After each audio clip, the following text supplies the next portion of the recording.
الحمد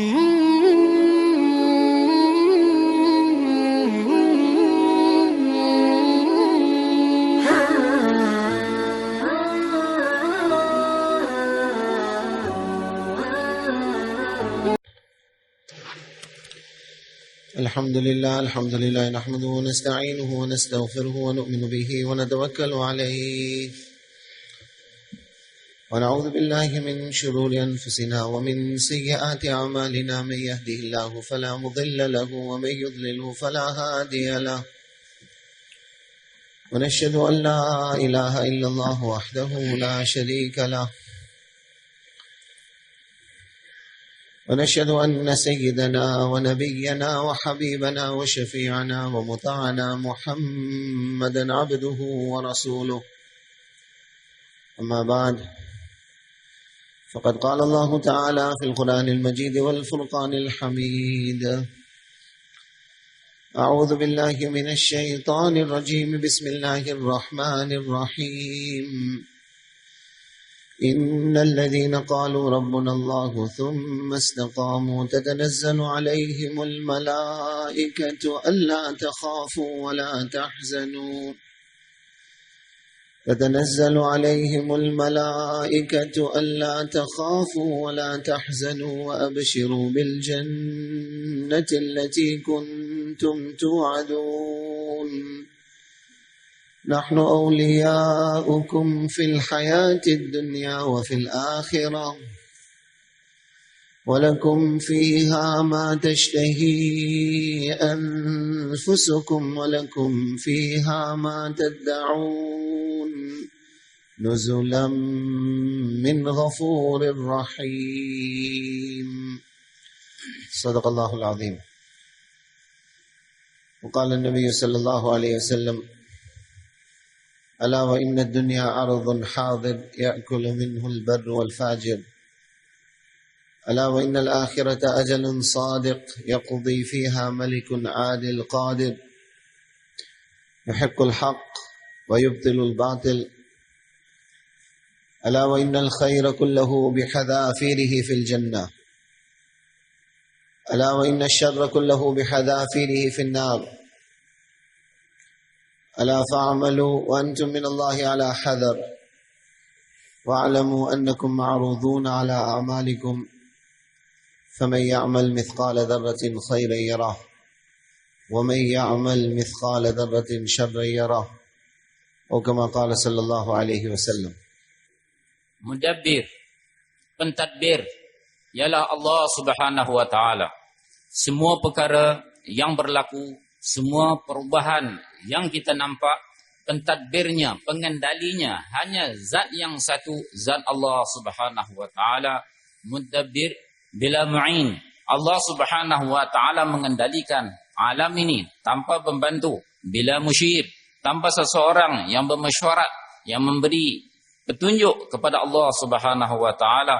Allah Subhanahu wa taala hanya yudabbirul amra minas sama. Allah Subhanahu wa taala mengendalikan bumi ini terus direct daripada langit dengan kudrat Allah Subhanahu wa taala. Allah Subhanahu wa taala samad, tidak berhajat langsung kepada mana-mana makhluk, tidak berhajat kepada sesiapa. Allah Subhanahu wa taala dengan kudratnya melakukan segala-galanya tanpa sesiapa membantu, tanpa sesiapa menolong, tanpa sesiapa memberi petunjuk. Tidak ada menteri bagi Allah Subhanahu wa taala. Tidak ada sesiapa yang Allah Subhanahu wa taala melakukan segala-galanya dengan kudratnya. Allah Ahad, dialah yang esa. Tidak ada sekutu bagi Allah Subhanahu wa taala dan tidak menyerupai sesuatu pun dengan Allah Subhanahu wa taala, dan Allah Subhanahu wa taala tidak mengambil apa-apa manfaat pun daripada makhluk. Allah Subhanahu wa taala tidak berhajat kepada makhluk dan Allah Subhanahu wa taala tidak berhajat kepada sesiapa. Allah Subhanahu wa taala dialah zat yang agung. Allah Subhanahu wa taala maha besar daripada segala yang besar, maha mulia daripada segala yang mulia, maha tinggi daripada segala yang tinggi, maha terpuji dari segala yang terpuji, maha hebat daripada segala yang hebat. Nabi sallallahu alaihi wasallam pernah berdoa bahawa hanya Allah yang layak disembah.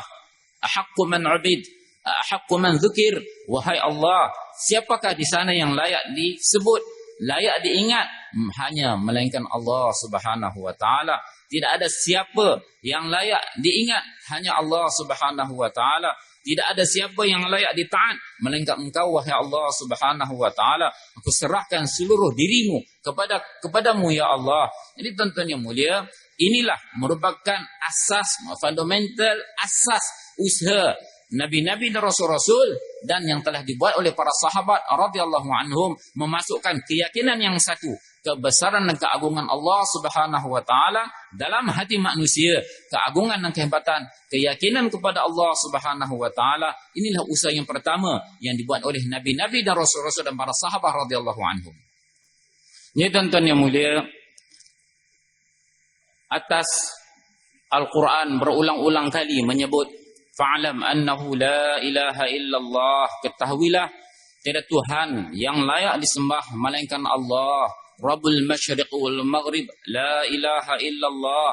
Rabb di timur, Allah bagi timur, dan Allah bagi barat.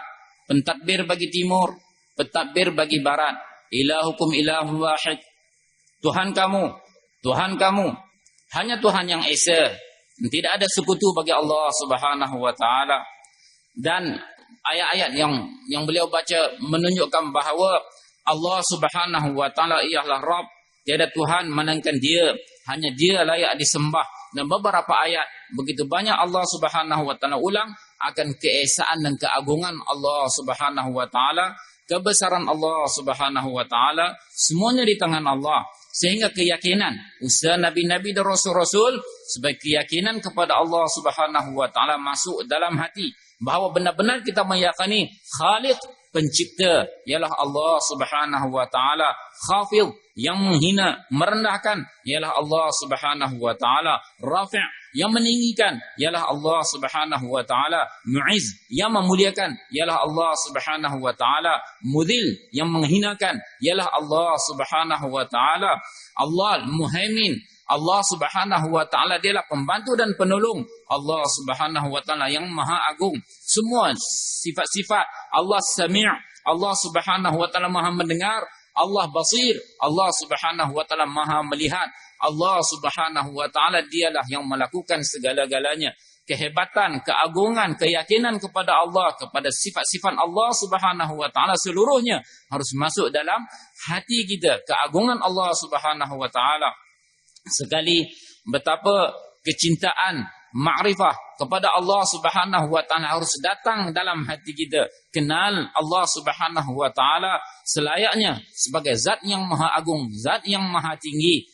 Keadaan kita bersolah hari ini tuan-tuan yang mulia, dahi kita tersungkur di atas sejadah, dan kita sujud, badan kita sujud pada Allah Subhanahu wa taala, dahi kita atas tanah sujud kepada Allah, tapi cuba kita tengok dalam hati kita, di manakah hati kita sujud? Di manakah kiblat hati kita? Sudah tentu tuan-tuan yang mulia, apabila kita lihat hati kita sedang sujud kepada berhala yang merupakan kedai, berhala merupakan industri, dan berhala yang merupakan pembangunan, dan berhala kepada ekonomi, berhala kepada kedudukan dan pangkat, berhala kepada rand, ringgit, dollars dan pound.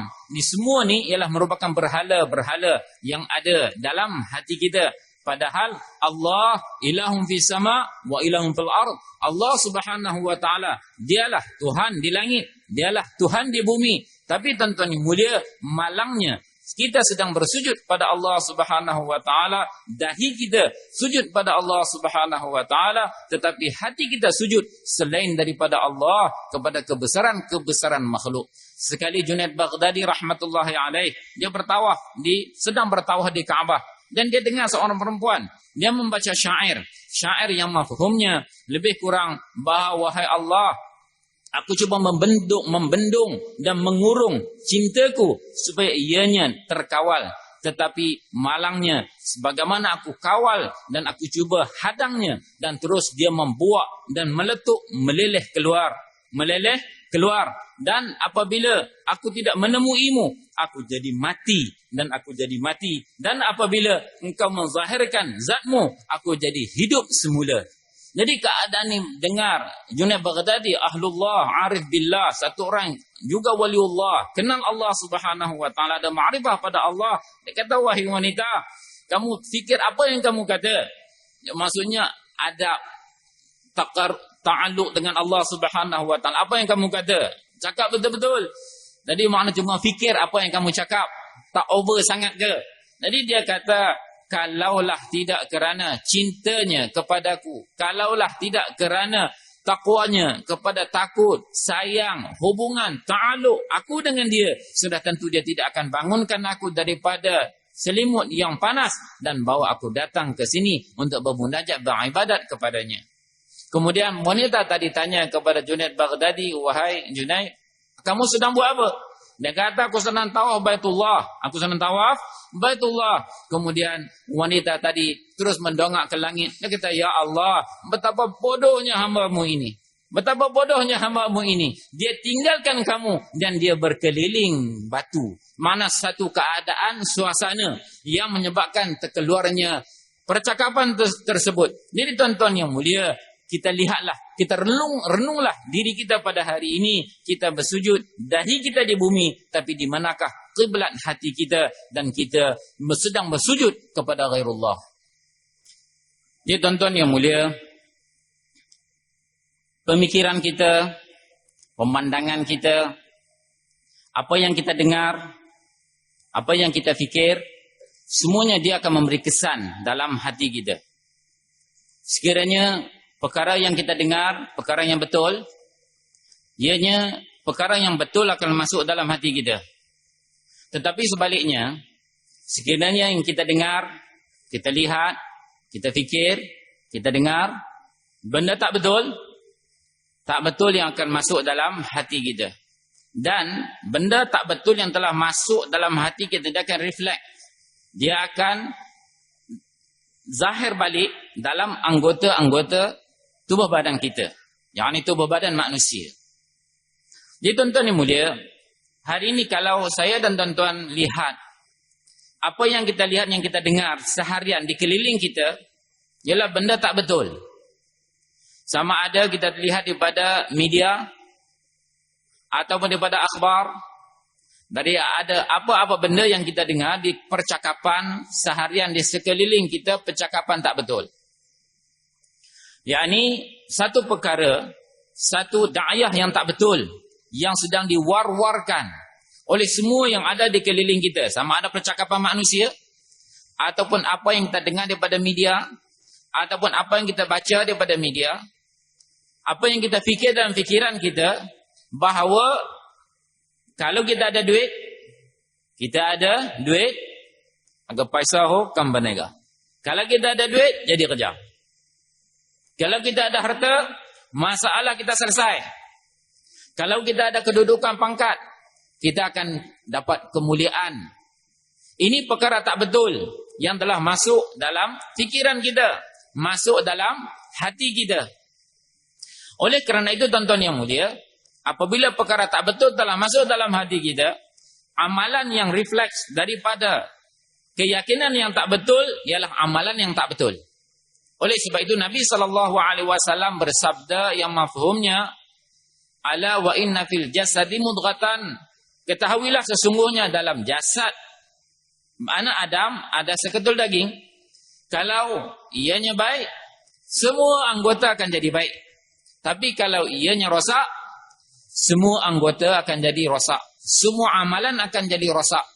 Oleh sebab itu sekiranya apa yang kita dengar, yakin yang salah, menyebabkan yang masuk dalam hati kita perkara yang salah, dan amalan kita yang keluar daripada anggota dan tubuh badan kita ialah amalan yang salah. Kalau dia seorang bapa, dia menjadi seorang bapa yang zalim. Kalau dia seorang peniaga, dia jadi seorang peniaga yang zalim. Apa saja, kalau dia seorang doktor, dia jadi seorang doktor yang zalim. Mengapa? Kerana dalam hati tidak ada keyakinan kepada Allah Subhanahu wa taala. Tetapi dakwah nabi-nabi dan dakwah rasul-rasul ialah kepada Allah yang Esa, Allah yang satu. Bahawa segala-galanya selesai dengan kudrat Allah Subhanahu wa taala. Allah Subhanahu wa taala yang menyelesaikan segala-galanya. Sekiranya kita inginkan keberkatan, keberkatan juga ada dalam ketaatan, ada dalam agama berhubung kait dengan Allah Subhanahu wa taala. Walau anna ahlal qura amanu wattaqau la fatahna 'alaihim barakatin minas sama'i wal ard. Kalaulah ahli sesebuah kampung itu mereka beriman dan bertakwa, nescaya Allah Subhanahu wa taala akan bukakan kepada mereka keberkatan daripada langit dan bumi. Keberkatan juga datang daripada Allah, keberkatan datang daripada amal. Dan sekiranya seseorang ingin menyelesaikan masalahnya juga di dalam perintah Allah Subhanahu wa taala, wa man yattaqillaha yaj'al lahu makhraja wa yarzuqhu min haitsu la yahtasib. Barang siapa bertawakul pada Allah Subhanahu wa taala, Allah Subhanahu wa taala akan buka jalan bagi setiap urusannya dan Allah akan bagi rezeki kepadanya daripada sekira-kira jalan yang dia tidak sangka-sangka.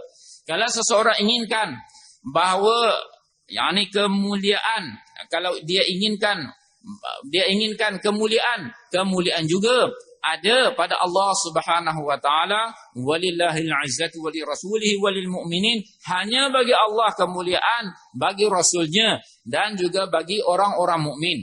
Kalau kita inginkan kekuatan juga ada dalam agama Allah Subhanahu wa taala. Wa'adallahu alladhina amanu minkum wa 'amilus salihati lastakhlifannahum fil ardh.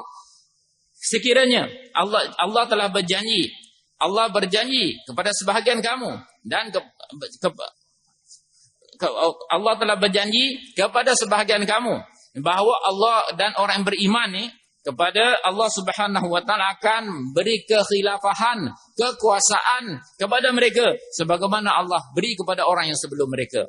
Jadi tuan-tuan yang mulia, inilah dakwah nabi-nabi dan dakwah rasul-rasul kepada satu perkara, iaitu Allah Subhanahu wa taala yang buat segala-galanya, semuanya di tangan Allah Subhanahu wa taala. Apabila yakin percakapan kita betul, pendengaran kita betul, pemikiran kita betul, yang masuk dalam hati kita perkara yang betul, dan ianya akan refleks balik dengan amalan-amalan yang betul. Jadi tuan-tuan yang mulia, sekiranya yakin dalam hati, yakin yang tak betul, yakin yang salah, semua amalan-amalan akan jadi salah. Manusia akan menipu, manusia akan berbohong, manusia akan menzalimi satu sama lain demi untuk mengambil, menipu ada harta mereka. Dan ini keadaan yang berlaku. Seorang peniaga, dia akan menipu. Seorang yang kematian, mereka ada saudara dan mereka ada harta warisan, peninggalan ibu bapa mereka. Saudara-saudara perempuan mereka dizalimi, harta tidak diberi kepada wanita tersebut. Ini keadaan yang berlaku tuan-tuan yang mulia kerana keyakinan yang wasak ada dalam hati. Seorang peniaga, dia kadang mereka cakap, Maulana, kamu cakap bahawa riba tak boleh, haram. Bagaimana kami nak berniaga kalau kami tak ambil loan daripada bank? Bagaimana kami nak bersaing dengan semua peniaga-peniaga di pekan, di market? Ini keyakinan yang rosak yang telah ada dalam hati, seolah-olah kita melawan Allah Subhanahu wa taala. Allah Subhanahu wa taala kata riba haram, tapi kita kata kalau tak ambil riba, macam mana kita dapat bersaing di pekan dalam perniagaan? Oleh kerana kerosakan yakin inilah tuan-tuan yang mulia, semua perkara-perkara yang rosak telah berlaku, semua kezaliman yang berlaku. Seorang pelajar telah tulis setelah dia gagal memohon untuk masuk universiti, dan dia tulis, apakah kehidupan selepas kegagalan saya untuk masuk universiti dan saya ingin bunuh diri. Ini tuan-tuan yang bukan yakin apabila ada sijil, ada kedudukan, ada pangkat, ada kemuliaan, ada kehidupan, tetapi kalau tidak ada semua tu, saya tak ada apa. Keyakinan rosak inilah tuan-tuan yang mulia perkara yang pertama sekali kena diubah. Inilah usaha Nabi-Nabi dan Rasul-Rasul ubah bahawa semuanya di tangan Allah Subhanahu wa taala. Sekiranya seorang peniaga dia masuk dalam pekan, masuk berniaga. Dalam perniagaan dia, keyakinan dia bahawa rezeki dia daripada Allah Subhanahu wa taala. Dia tidak akan terkesan dengan apa-apa yang ada di sekelilingnya, kerana semuanya di tangan Allah Subhanahu wa taala. Allah Subhanahu wa taala yang memberi segala-galanya. Membaca ayat-ayat Al-Quran, Allah Subhanahu menunjukkan bahawa Allah, kehebatan Allah Subhanahu wa taala, keagungan Allah Subhanahu wa taala, semuanya di tangan Allah Subhanahu wa taala. Allah Subhanahu wa taala melakukan sebagaimana yang Allah Subhanahu wa taala telah sebut dalam Al-Quran. Ini perkara yang betul. Saya dan tuan-tuan kena dengar, kena cakap supaya perkara yang betul masuk dalam hati kita. Jadi tuan-tuan yang mulia, inilah usaha yang kita kena buat. Usaha yang kita kena buat. Hari ni tak kira itu kita orang kaya, businessman, niaga, duit banyak, yakin rosak, dia pun buat perkara yang rosak. Kalau miskin pun, tak ada duit pun, apa yang dia usaha, dia dapat duit sikit-sikit daripada kerja harian dia. Dia beli loteri ataupun dia beli nombor ekor. Kemudian dia kata, doalah nombor saya keluar. Doa supaya nombor keluar. Keadaan ni pun apabila saya dapat duit, selesai masalah saya. Keadaannya tidak, yakinnya tidak ada pada Allah Subhanahu wa taala. Padahal tuan-tuan yang mulia, semua Allah Subhanahu wa taala cipta kita. Allah Subhanahu wa tahu segala-galanya. Betapa hebatnya Allah Subhanahu wa taala, bahawa satu orang kalau dia cakap satu benda, Allah Subhanahu wa taala tahu. Dalam satu mafhum hadis Nabi sallallahu alaihi wasallam, bahawa Allah nak menceritakan kehebatan dan keagungan Allah Subhanahu wa taala, bahawa sekiranya seluruh manusia yang awalnya, yang akhirnya, jinnya, manusianya, semua kumpul. Kemudian yang keringnya, yang basahnya, makna nak beritahu semua benda yang dulu, yang kemudian, yang masih hidup, yang mati, jin, manusia, semua berkumpul fi sa'idin wahid, di satu padang yang kosong, dan memohon pada Allah Subhanahu wa taala, memohon pada Allah Subhanahu wa taala semua hajat-hajat mereka, semua kehendak mereka, semua keinginan mereka, minta pada Allah Subhanahu wa taala. Dan kita lihat betapa hebatnya Allah Subhanahu wa taala dapat mampu mendengar setiap daripada permintaan mereka dan mampu menunaikan segala hajat-hajat mereka. India saja tuan-tuan yang mulia, India saja satu negara, dia ada 360 bahasa. 360 India. 360 bahasa, India satu je. Kemudian yang bahasa Itali, yang bahasa Inggeris, yang macam-macam bahasa kat dunia ni, semua minta pada Allah Subhanahu wa taala, semua pohon pada Allah Subhanahu wa taala. Kemudian Allah Subhanahu wa taala menyempurnakan, dan mereka minta, ada yang dengan suara yang kuat, ada yang berbisik-bisik. Itu pun didengar oleh Allah Subhanahu wa taala, dan Allah Subhanahu wa taala Maha Kuasa. Satu orang cakap dengan lafaz pun Allah Subhanahu wa taala dengar, pun Allah Subhanahu wa taala tahu. Satu orang dia tutup mulut, lidah aja bergerak, itu pun didengar oleh Allah Subhanahu wa taala, diketahui oleh Allah Subhanahu wa taala. Kita datang bawah lagi, mulut tutup, lidah tak bergerak, hati dia berkata-kata, itu pun diketahui oleh Allah Subhanahu wa taala, bahawa apa yang seseorang sembunyi dalam hati, itu berdua Allah akan zahirkan. Semua Allah Subhanahu wa taala tahu. Dan bahkan yang kita, Allah dia mengetahui, ya'lamu akhfa. Allah Subhanahu wa taala tahu, yang kita sembunyi pun tahu, yang kita sembunyi lagi dalam pun diketahui oleh Allah Subhanahu wa taala. Tidak ada satu benda pun yang tersembunyi daripada zat Allah Subhanahu wa taala. Tetapi oleh kerana keyakinan ini tidak ada dalam hati, kita terkesan dengan semua keadaan yang ada di sekeliling kita. Kalaulah seorang peniaga dalam yakin, dalam hati dia ada yakin ar-rizq 'ala Allah, bahawa rezeki aku di tangan Allah Subhanahu wa taala. Dia masuk dalam pekan, dia masuk dalam perniagaan, sana ada riba, sana ada penipuan, sana ada kezaliman, sedikit pun dia tidak terkesan dengan benda-benda tersebut, kerana dalam hatinya ada yakin, rezeki aku daripada Allah Subhanahu wa taala.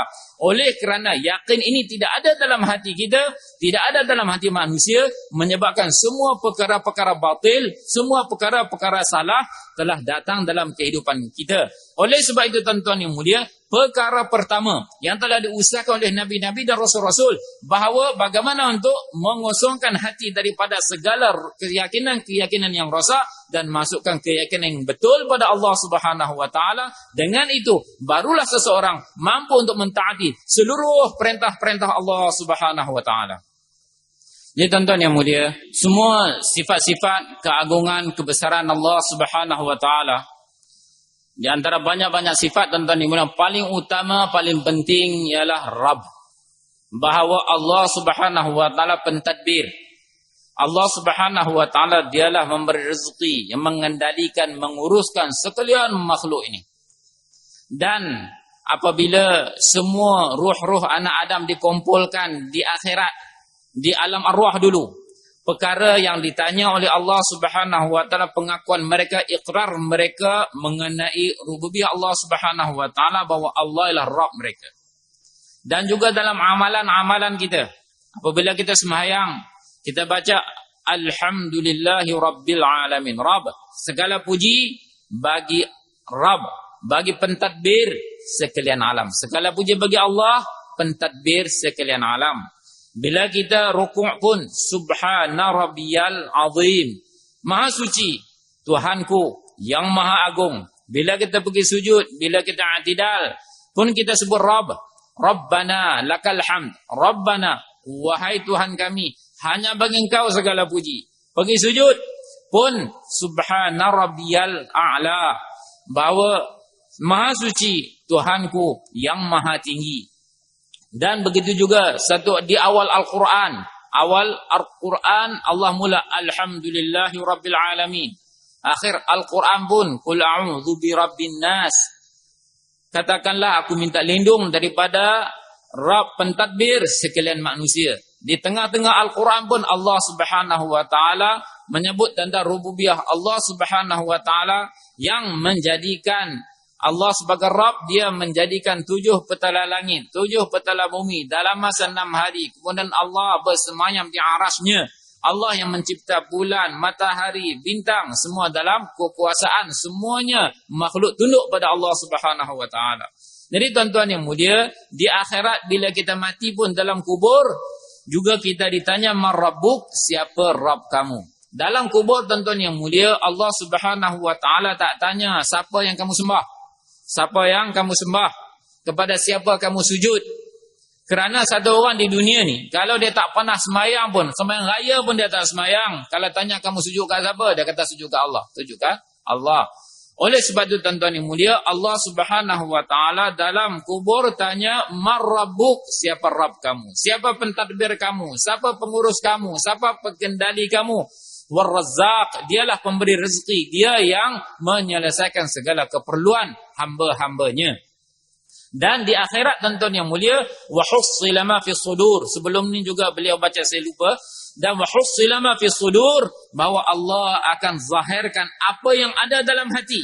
Apa yang ada dalam hati akan zahir hari itu. Kalau dalam hati kita yakin kita pada Rabb Allah Subhanahu wa taala, dialah pemberi rezeki, dialah yang membantu, dia yang menolong, dialah yang menyelesaikan segala masalah, itulah akan keluar daripada mulut kita. Sebagaimana kaset tuan-tuan yang mulia, kita masuk dalam radio, kita tekan play button, kalaulah dalam kaset itu ada muzik sampai hari kiamat, tak akan keluar qiraat. Bacaan Quran tak keluar, dia akan keluar muzik. Begitulah tuan-tuan yang mulia, kalau dalam hati kita, keyakinan kita rosak, yang dalam hati kita ghairullah, bila ditekan button dalam kubur nanti yang keluar ghairullah, bukan Allah sebagai Rabb kita.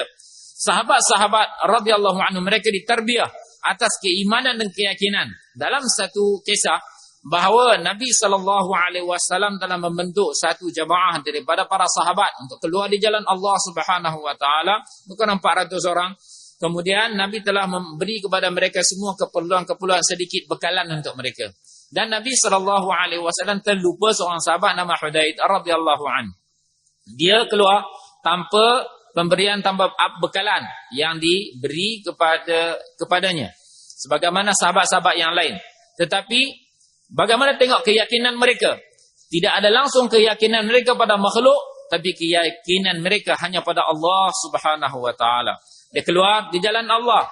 Dia berdoa pada Allah Subhanahu wa taala, wahai Allah, Nabi SAW terlupa untuk beri keperluan kepadaku, tapi engkau tidak lupa pada aku, ya Allah.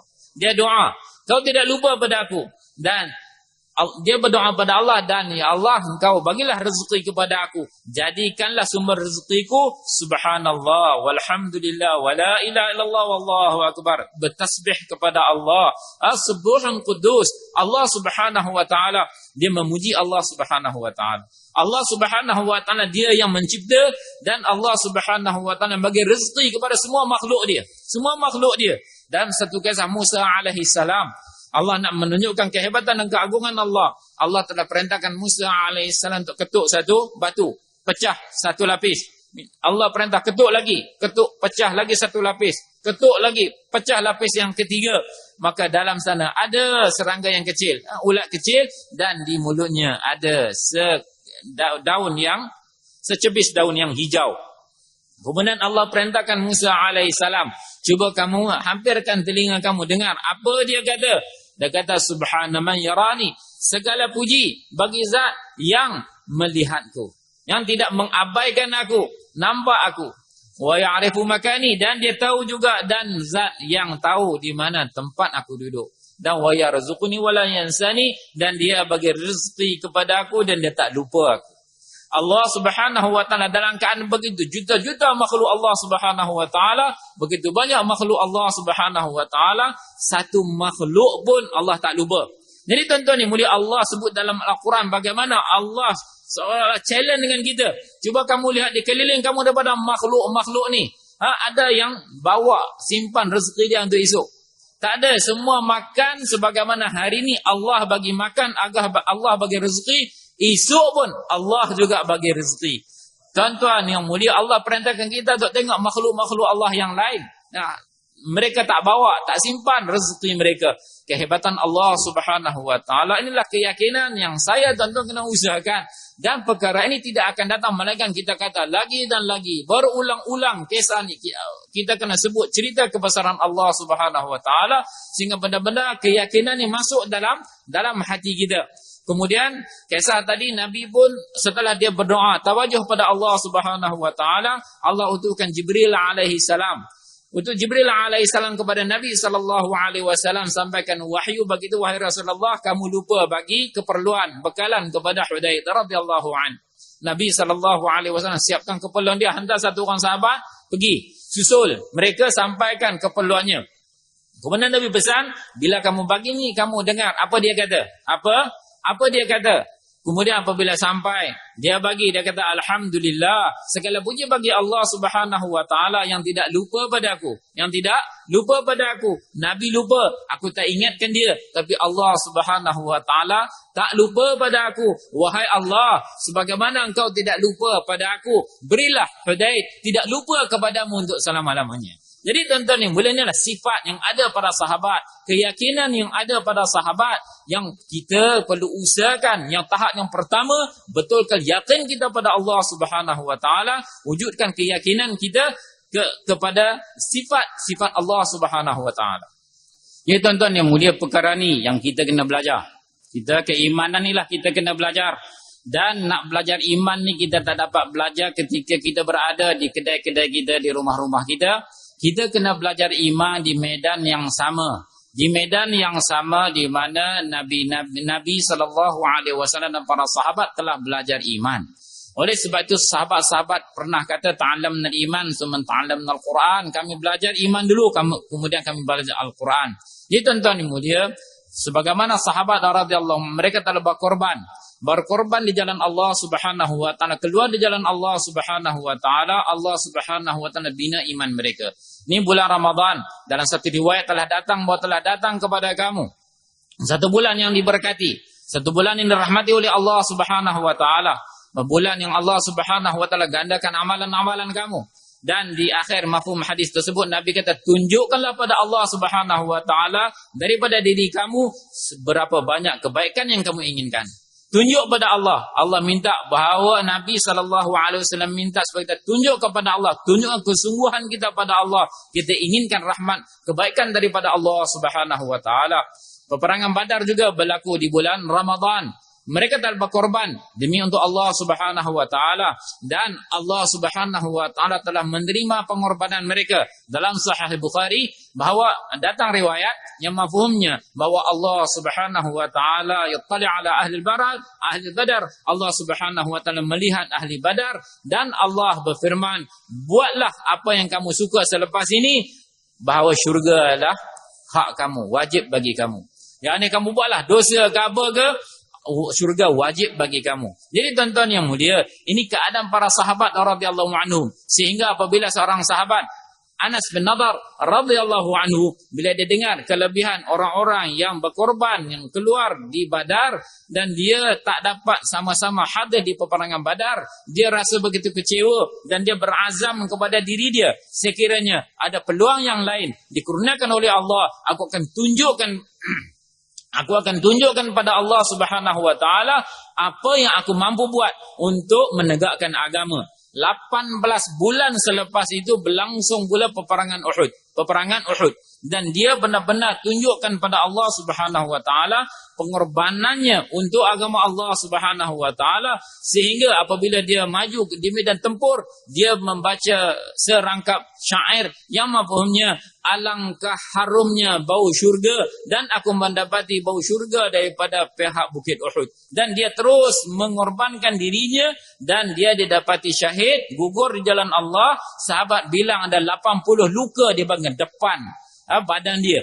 Jadi tuan-tuan yang mulia, kalaulah Anas bin Nadar radhiyallahu anhu, dia telah mengorbankan, nak tunjuk pada Allah Subhanahu wa taala pengorbanan dia, sehingga dengan sebab tersebut Allah Subhanahu wa taala turunkan ayat, minal mu'minina rijalun sadaqu ma 'ahadullah faminhum man qada nahbu wa minhum man yantadhir wa ma badalu tabdila. Bahawa daripada kalangan orang-orang mukmin ada dua golongan saja. Rijalun, mereka itu lelaki-lelaki yang mereka benarkan, tunjukkan pada Allah, benarkan janji mereka pada Allah. Sebagaimana mereka janji, mereka telah tunjukkan kebenaran janji tersebut, bahawa apa yang mereka janji untuk tunjuk pada Allah, untuk korban pada Allah, mereka telah buat. Dan di antara mereka telah gugur syahid di jalan Allah, dan mereka sedang memetik, mengecapi nikmat syurga yang telah dijanjikan oleh Allah Subhanahu wa taala. Wa minhum, dan sebahagian mereka sedang tunggu. Satu telah diterima oleh Allah Subhanahu wa taala, satu golongan lagi duk tunggu turn nak buat korban, nak diterima oleh Allah Subhanahu wa taala. Wa ma badalu tabdila, dan mereka tak pernah ubah janji mereka pada Allah Subhanahu wa taala untuk korbankan diri mereka untuk agama Allah. Mereka tak pernah ubah. Begitulah janji mereka. Jadi tuan-tuan yang mulia, bulan ni bulan Ramadan bukanlah bulan untuk kita kurangkan kita punya amal, kita punya dakwah. Bahkan bulan Ramadan ialah bulan untuk kita tambah pengorbanan kita, tambah kita punya pengorbanan kita, luangkan lebih masa untuk agama Allah Subhanahu wa taala. Dunia sedang menanti-nanti, mereka sedang bertanya, siapakah yang akan datang nak ajar, beritahu kami mengenai Allah Subhanahu wa taala? Siapa yang akan datang kat dunia ni nak tunjuk pada kami cara hidup Nabi SAW. Dunia sedang nanti tuan-tuan yang mulia. Jadi jadilah orang-orang yang di antara dua ni, sama ada telah berkorban dan diterima oleh Allah Subhanahu wa taala, dan segolongan lagi kita tunggu masa, sedang tunggu untuk bagi masa keluar di jalan Allah Subhanahu wa taala. Oleh sebab itu tuan-tuan yang mulia, siapa di antara tuan-tuan yang belum lagi keluar 4 bulan, niat 4 bulan insya-Allah, dan yang dah keluar 4 bulan, tetap tu 4 bulan niat insya-Allah. Bangun tuan-tuan, masya-Allah. Allahu akbar. Masya-Allah. Bagi nama, bagi masa tuan, masya-Allah.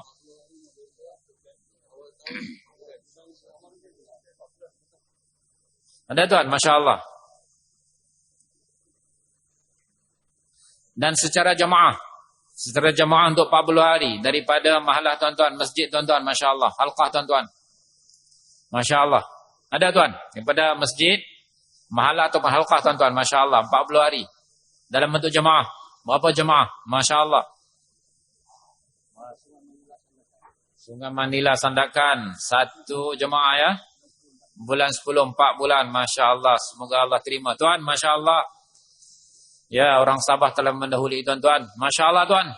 Silakan. Bagi nama tuan, masya-Allah. Allahu akbar. Lagi tuan, masya-Allah.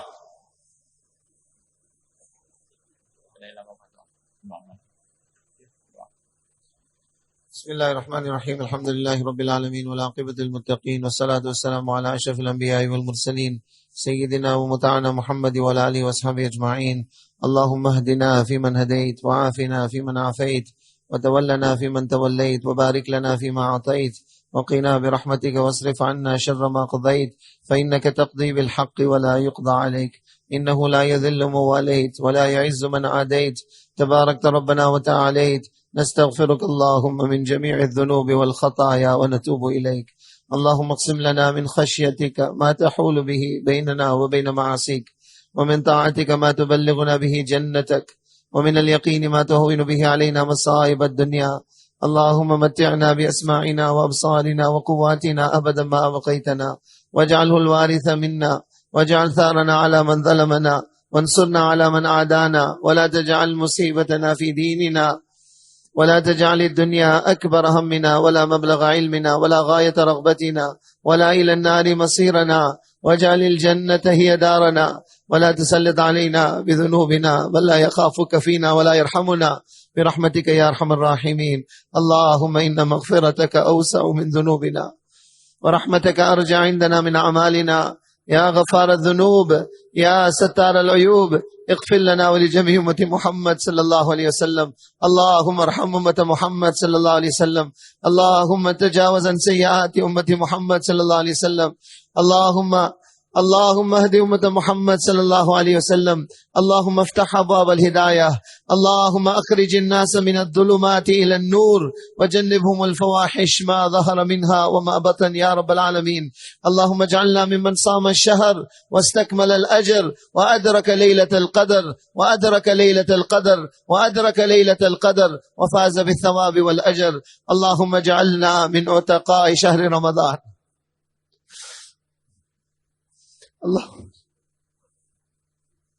اللهم اجعلنا من عتقاء شهر رمضان. اللهم اجعلنا من عتقاء شهر رمضان. اللهم اعتق رقابنا ورقاب والدينا وامهاتنا وازواجنا واولادنا وجميع اقاربنا وجميع امه محمد صلى الله عليه وسلم من النار بقدرتك. اللهم حرم لحومنا على النار. اللهم حرم اجسادنا على النار. اللهم اجعل اجتماعنا هذا اجتماع مرحوما واجعل تفرقنا من بعده تفرقا معصوما ولا تجعل فينا ولا منا ولا معنا شقيا ولا محروما برحمتك ومنك وفضلك وكرمك يا أكرم الأكرمين. وصلى الله تعالى على خير خلقه سيدنا ومتعنا محمد وعلى آله وصحبه أجمعين. الحمد لله.